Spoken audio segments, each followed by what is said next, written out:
Hi there, this is a simple tutorial on how you do the CLI installation for Codex. It's honestly a very standard and simple installation, but I think a lot of people prefer having a video that kind of guides them through it if they're new to programming.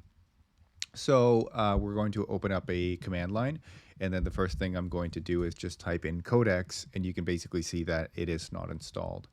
So it's giving us a recommendation right here that we can install it through the Snap package manager.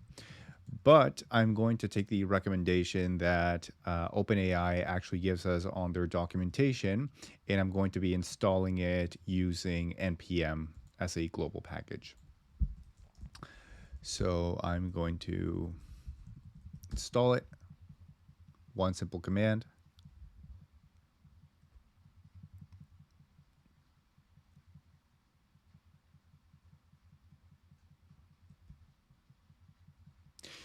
And there you go. So now it is installed. If I do Codex and version, you can see that the package has been installed. If I just type in Codex, it should open a new session for us.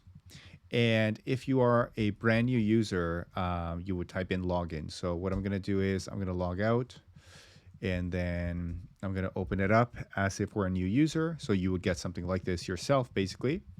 And the standard way to sign in with this is choice number one, which is with a ChatGPT subscription that you have.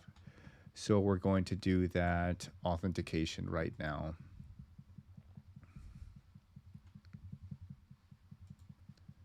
There we go. Just asking us to authorize. It seems like we've been signed in. And if we go back, it seems like we're signed in now and ready to go.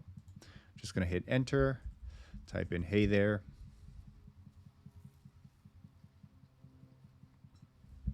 And the fact that we get a response means that it's ready to go. So you can basically start coding with it right away.